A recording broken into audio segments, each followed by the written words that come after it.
حضرت عیسیٰ علیہ السلام ایک دن پڑھ رہے تھے انجیل، تو آپ نے نبی پاک کا تذکرہ پڑھا، اس سانپ نے سن لیا تو حضرت عیسیٰ سے کہنے لگا حضور یہ بتائیں کہ وہ نبی پاک ملیں گے کہاں؟ تو حضرت عیسیٰ فرمانے لگے کہ مکے میں آئیں گے اور مدینے میں رہیں گے۔ تو کہا ملاقات کیسے ہو سکتی ہے؟ فرمایا چلا جا مکے۔ تو وہ سانپ 600 سال غار ثور میں، اس نے 70 جگہ پہ سوراخ کیے۔ کتنے سال بیٹھا رہا؟ بول کے بتائیے۔ آپ 6 گھنٹے بیٹھ کے دکھائیں، سوال ہی نہیں پیدا ہوتا۔ ہم بڑے کمزور ہو گئے۔ 600 سال تو سانپ بیٹھا رہا، 600 سال اور 70 اس نے سوراخ کیے غار ثور میں، لیکن وہ بھی عاشق تھا نا۔ اور یہاں معاملہ یہ تھا کہ ابوبکر صدیق دعا مانگ کے گئے تھے کہ میں نے کسی کو موقع نہیں دینا، ایک میں ہوں گا، دوسرا میرا یار ہوگا۔ وہ غار ثور کی تو لذت یہ والی تھی، ایک میں ایک میرے محبوب۔ اس نے 70 سوراخ کیے ہوئے تھے۔ جناب ابوبکر صدیق نے کہا حضور آپ ٹھہریں، میں ذرا بھی آیا صفائی کر کے۔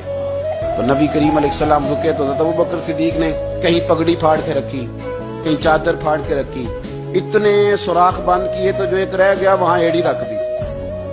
اب وہ سانپ بھی شکوہ کرنے لگا کہ یار تو بھی کوئی نرالا ہی عاشق ہے کہ میں نے تو کسر ہی کوئی نہیں چھوڑی تھی، 70 سوراخ کیے تھے اور تو نے بھی کمال ہی کر دی ہے کہ سارے ہی بند کر دیے، جو بچ گیا اس پہ ایڑی رکھ دی۔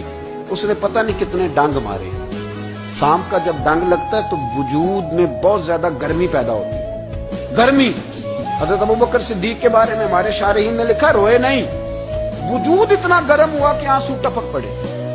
نبی کریم صلی اللہ علیہ وسلم نے فرمایا ہٹا نا ذرا پیر، پھر انہوں نے ہٹایا تو میرے مصطفیٰ میں لعاب دہن لگایا۔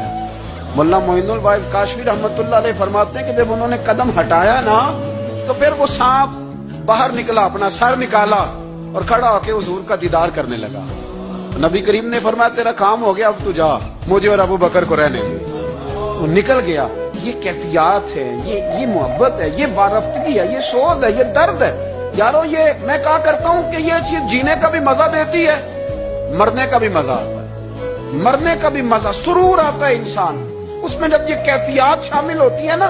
رنگ اور ہوتا ہے، درد اور ہوتا ہے، ذائقہ اور ہوتا ہے، کیفیت اور ہوتی ہے، پھر کوئی شوق نہیں رہتا اعلیٰ کپڑوں کا، بڑی گاڑی کا، لمبے چوڑے معاملات کا۔ پھر تو انسان ڈھونڈتا پھرتا ہے کوئی مجھے محبوب کی بات سنائے، کوئی اس کی شان میں کوئی شعر سنائے، کوئی اس کا ذکر سنائے، کوئی مل جائے نا کبھی کہ میرے تار چھیڑ دے، کوئی ملے، کوئی بات کرے، کوئی ذکر کرے۔ پھر انسان ڈھونڈتا پھرتا ہے ان لفظوں کو، ان لوگوں کو جو پکڑ کے دروازہ رسول صلی اللہ علیہ وسلم کی بارگاہ تک لے جائیں۔ بڑا پیار کیا میرے قریب محبوب۔